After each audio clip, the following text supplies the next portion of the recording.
Welcome back to my channel social science learners together. I hope आप सब अच्छे होंगे, अच्छे से अपनी स्टडी और रिवीजन टाइम टू टाइम कर रहे होंगे। फ्रेंड्स, आज का वीडियो हमारा एक स्पेशल वीडियो रहने वाला है जो कि है how to get good marks in board exam. So अगर आप मेरे चैनल पर नए हो तो सबसे पहले चैनल को सब्सक्राइब कर दीजिए, जो कि आप नहीं करते हो, भूल जाते हो। उसके बाद वीडियो अच्छा लगे तो लाइक और शेयर ज़रूर करना। अभी ना हमारा जो एक टाइम पीरियड चल रहा है प्री बोर्ड का, अब ऐसे में ना स्टूडेंट बहुत पैनिक हो रहे हैं, पैनिक होते जा रहे हैं, थोड़ा नर्वस होते जा रहे हैं, इवन बहुत ज़्यादा नर्वस होते जा रहे हैं। तो प्यारे बच्चों, आपको नर्वस नहीं होना है, पैनिक नहीं होना है। आपको प्री बोर्ड को एक एग्ज़ाम की तरह, एक नॉर्मल एग्ज़ाम की तरह लेना है, क्योंकि आपको याद रखना है कि आपने अप्रैल से लेकर नवंबर लास्ट तक बहुत अच्छे से पढ़ाई की है, और जब मेहनत करते हैं तो वो कभी भी ख़राब नहीं जाती है। हाँ, ये ज़रूर है कि हमें टाइम टू टाइम कुछ गाइडेंस की नीड होती है, उस गाइडेंस की नीड होती है जो हमें आगे बढ़ने के लिए मोटिवेट करती है। तो आज कुछ ऐसे ही पॉइंट्स को हम डिस्कस करेंगे अपनी आज की वीडियो में कि आप कैसे अच्छे मार्क्स ला सकते हो अपने बोर्ड एग्ज़ाम में। तो वीडियो को शुरू करते हैं। सबसे पहला पॉइंट है, आपको नर्वस नहीं होना है, आपको बिल्कुल भी घबराना नहीं है। तो सबसे पहले पॉइंट आपने ध्यान रखना है। आपका पहला पॉइंट क्या हो गया कि आपको नर्वस ही नहीं होना है। No nervousness, there is no need of nervousness. क्यों? क्योंकि आपको अपने अंदर एक कॉन्फिडेंस बिल्डअप रखना है कि आपने अभी तक के अप्रैल से लेकर जो नवंबर तक का मंथ था उसमें भरपूर मेहनत करी है, और जब हम मेहनत करते हैं तो उसका फल हमेशा मीठा होता है। तो सबसे पहला पॉइंट क्या हो गया? No need of nervousness. जब आप एक कॉन्फिडेंस के साथ अपने एग्ज़ाम हॉल में बैठेंगे तो आप खुद से देखेंगे बच्चों कि हो सकता है कुछ, जब आप क्वेश्चन पेपर देखेंगे तो एक दो क्वेश्चन ऐसे होंगे जो थोड़े से आपको कम आते होंगे, या हो सकता है ना भी आए, लेकिन ये सिर्फ आपके साथ नहीं होगा, वो सभी बच्चों के साथ है, ठीक है। लेकिन वहाँ पर भी आपको कैसे उस कंडीशन को फेस करना है, वो सारी चीज़ें मैं आपके साथ वीडियो में टाइम टू टाइम डिस्कस करूँगी। देखिए, सबसे पहले तो आपको मोटिवेट होने की नीड है। अब मोटिवेट कैसे होना है भाई, आपको ध्यान रखना है आपकी जो ये 10th क्लास की मार्कशीट होती है ना, ये लाइफ टाइम, इवन मैं तो बोलूँगी जब हमारी टिल डेथ तक हमारा ये एक जो 10th का सर्टिफिकेट है हमारे काम आता है। अब आप कभी भी ये नहीं चाहोगे कि आपका जो 10th की मार्कशीट है वो एक कम मार्क्स के साथ आप उसको कहीं पर भी अटैच करें, ठीक है। अब यहाँ पर आप सोचो कि मेरे मार्क्स तो ज़्यादा आते ही नहीं हैं, तो देखिए सबसे पहले आपको ध्यान रखना है, जो मार्क्स होते हैं ना जस्ट नंबर्स होते हैं, कभी कुछ ज़्यादा हो जाते हैं, कभी कम हो जाते हैं, लेकिन ऐसा कभी नहीं होगा कि जब आप मेहनत अच्छी करोगे तब आपके नंबर कम आएंगे। 10th क्लास का बोर्ड जो है ना, उसको आप ना जब 10th क्लास में होता है आप डर जाते हो, बोर्ड नाम से आप घबराने लगते हो। बच्चों, आपको घबराना नहीं है, सिर्फ एक जैसे आप हर ईयर अपने स्कूल में एग्ज़ाम देते हो ना, सेम वैसे ही सिर्फ चेंज क्या होगा कि आपको अब की बार जो होगा किसी दूसरे स्कूल में जाकर एग्ज़ाम देना है।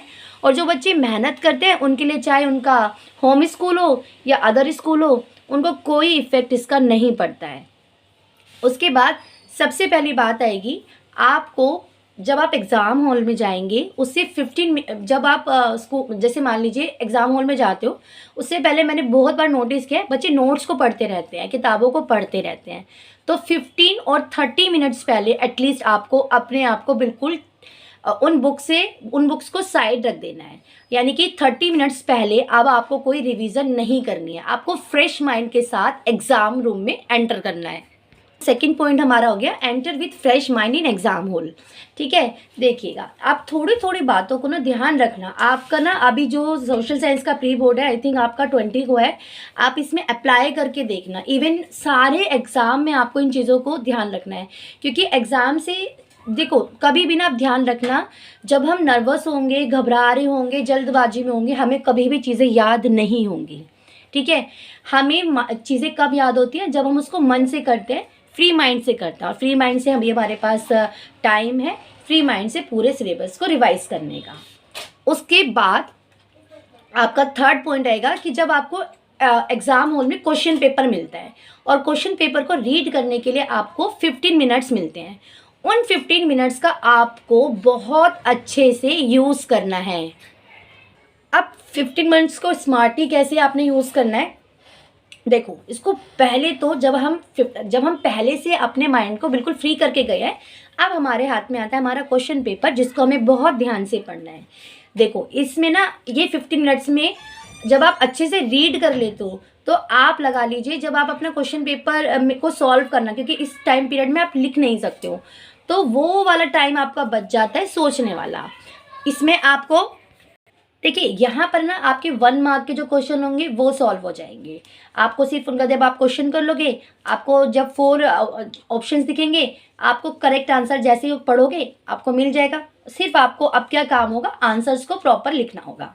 दूसरी बात, यहाँ पर आप सबसे पहले आप 2, 3 और 5 मार्क्स के जो क्वेश्चन है उनको रीड करेंगे।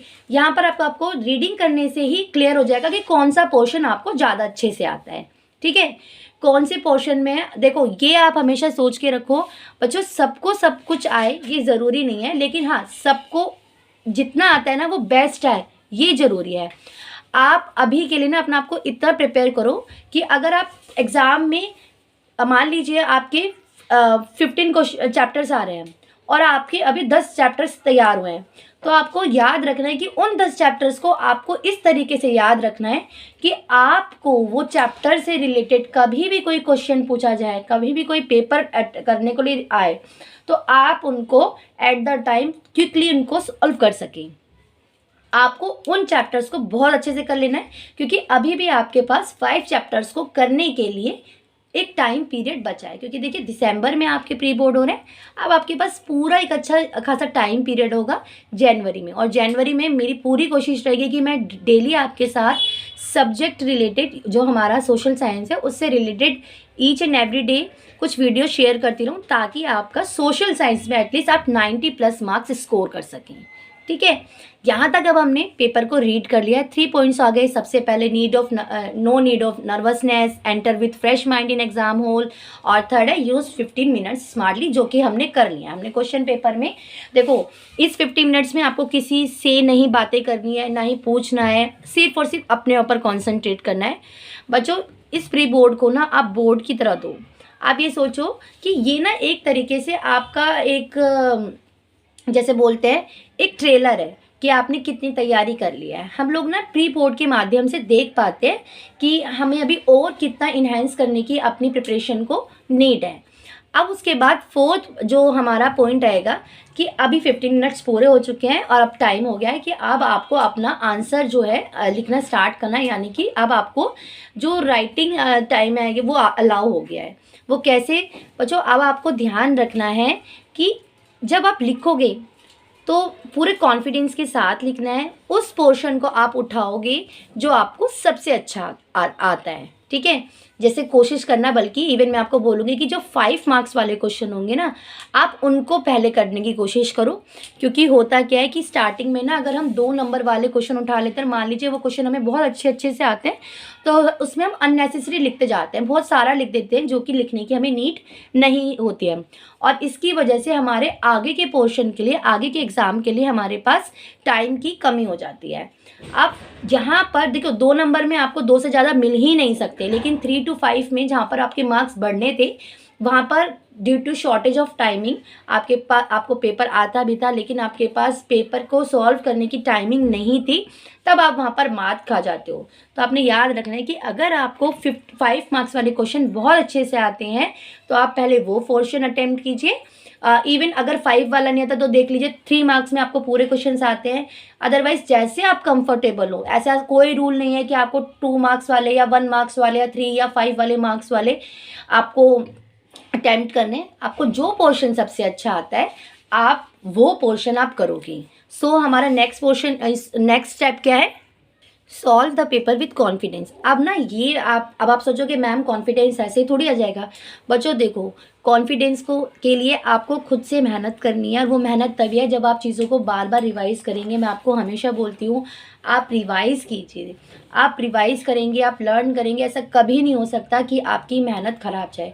क्योंकि देखिए अभी जो है ना, हमारा जो पेपर का एग्ज़ाम का जो पैटर्न है वो बहुत अच्छा हो गया है। आपको कुछ क्वेश्चंस ऐसे आते हैं जिसमें पैसेज में से करने होते हैं, और आपका मैप वर्क होता है अगर सोशल साइंस की बात करें, और साथ में आपका वन ऑब्जेक्टिव्स जो क्वेश्चंस होते हैं, ऑब्जेक्टिव टाइप क्वेश्चंस होते हैं, वो इतने सारे आने लगे हैं। तो आप ये तो भूल जाओ कि ये तो आप हमेशा सोचो ही मत कि पास होना मुश्किल है। बच्चों यहाँ पर ना बोर्ड में पास होना मुश्किल नहीं है, लेकिन हाँ अच्छे मार्क्स लाना एक थोड़ा सा डिफ़िकल्ट हो जाता है। लेकिन वो मार्क्स भी हम 90+ में बहुत अच्छे से इन्हेंस कर सकते हैं अगर हम थोड़ा सा स्मार्टली प्ले करेंगे। तो अभी तक हमने क्या देख लिया कि हमारी कोई नीड नहीं है जबकि नर्वसनेस के साथ हम एंटर करें एग्ज़ाम रूम में। फ्रेश माइंड के साथ एग्ज़ाम हॉल में आपको जाना है। 15 मार्क्स का स्मार्टली आपने यूज़ करना है। पेपर को कॉन्फिडेंस के साथ सॉल्व करना है। आप ये तो कुछ ट्रिक्स हो गई जो आपको माइंड में, अब आपको आई होप जब आप मेरी बातों को सुन रहे होगे थोड़ा थोड़ा अच्छा लग रहा होगा। तो आप पहले ना एक अच्छी सी डीप ब्रेथ लीजिए। आपको लगेगा, अब आप अपने माइंड में सोचिए कि आपने बहुत कुछ याद किया हुआ है, ठीक है। आपके टीचर्स आपको हेल्प करते रहेंगे, और जो टीचर्स आपकी बार बार बताते होंगे कुछ इंपॉर्टेंट क्वेश्चंस के बारे में, वो आपने याद रखना है। बच्चों देखिए, टीचर का एक्सपीरियंस ना बहुत मैटर करता है। टीचर कभी भी ना, क्योंकि मैं हमेशा अपने लिए भी यही बोलती हूँ कि आपका क्लास 10th में या 12th में ये फर्स्ट ईयर होगा, लेकिन जो आपको टीचर्स पढ़ा रहे हैं ना बेटा, वो हाईली क्वालिफाइड है, उनके पास अच्छा एक्सपीरियंस है। हर साल है बोर्ड एग्ज़ाम में वो देखते हैं क्या क्या आ रहा है, तो उनका एक्सपीरियंस यहाँ पे बहुत हेल्प करता है आपको। तो बच्चों प्लीज़, टीचर हों, आपको उनको बहुत बारीकी से सुनना है, उनकी बातों को ध्यान से सुनिए। अब आता है, आपको कोई भी जो क्वेश्चन है वो छोड़ना नहीं है। देखो, आपने पूरे साल पढ़ा है, और ऐसा कभी नहीं हो सकता कि उस कोई भी टॉपिक ऐसा आएगा जिसको आपने सुना ही नहीं है या देखा ही नहीं है, क्योंकि टॉपिक्स हमेशा वही होते हैं जो आपके सिलेबस में हैं। तो उस सिलेबस से उस टॉपिक से रिलेटेड जो भी आपको याद आ रहा है, ठीक है। ऐसे क्वेश्चंस पर आप करोगे कब बच्चों? जब आपका पूरा पेपर सॉल्व हो जाएगा, जो आपको बहुत अच्छे से आता था, आप उस पोर्शन को आप उठाओगे जिसमें आपको लग रहा है कि मुझे थोड़ा सा कम आता है, ठीक है। और यहाँ पर आपको ध्यान रखना है बच्चों, आपको एक दूसरे की शीट्स में नहीं झांकना है। आपको ये सोचना है कि आपको जो आता है वो बेस्ट है, क्योंकि यहाँ पर ना चीटिंग वाला कोई काम नहीं करेगा। आज आप चीटिंग कर लोगे, कोई बेनिफिट नहीं है बच्चों उसका, क्योंकि अब आने वाले एग्ज़ाम में आपके लिए बहुत डिफ़िकल्ट हो जाएगा फिर, क्योंकि अभी आपके पास अच्छा खासा टाइम है कि आप चीज़ों को लर्न कर सकते हो, रिवाइज़ कर सकते हो। एंड आई नो मेरे बच्चे बहुत अच्छे से मेहनत कर रहे हैं, उनको चीटिंग या फिर एक दूसरे से पूछने की कोई नीड नहीं होगी, क्योंकि हर बच्चा स्मार्टली अपनी चीज़ों को याद कर रहा है। वो चाहता है कि 10th क्लास के या बोर्ड 12th क्लास का जो बोर्ड है उसमें वो बहुत अच्छे मार्क्स लाए। अपनी मार्कशीट को आपने हमेशा एक गिफ्ट की तरह एक तरीके से सजा के रखना है, क्योंकि लाइफ टाइम आपके ये काम आएगा, ठीक है। और साथ में ये सोचो कि बच्चों, आप उन क्या कहूँ मैं, कि उन खुश नसीब बच्चों में से हो जिनको पढ़ने का मौका मिल रहा है, क्योंकि बहुत सारे बच्चे आप देखते होंगे कि जिनको पढ़ने का मौका ही नहीं मिलता है। आप अपने आसपास के एनवायरनमेंट में देख सकते हो। इवन मैं तो बहुत सारे बच्चों को ऐसे जानती हूँ जो कि मॉर्निंग में अपने घर से काम करके आते हैं, उसके बाद घर जाके काम करते हैं, और फिर रात को अपनी बैठकर पढ़ाई करते हैं। तो बच्चों, आपको ये सोचना है कि एटलीस्ट हमारा इतना हेडेक भरा डे नहीं होता है जहाँ पर इतना कुछ हमारे को बचपन में करना पड़ रहा है। तो प्लीज़ आप लोगों से मैं बार बार बोलती हूँ कि हमेशा मेहनत करो, और मेहनत करना फल हमेशा अच्छा होता है। कभी भी ना मेहनत ख़राब नहीं जाती है। आज नहीं तो कल आपको फल मिलेगा ही मिलेगा। और याद रखो, अगर आपने अच्छे से लर्न करा है, रिवाइज़ किया है, तो आप खुद से देखोगे आपके मार्क्स कैसे बढ़ते जाएंगे, ठीक है। मैं आपको बार बार बोलूँगी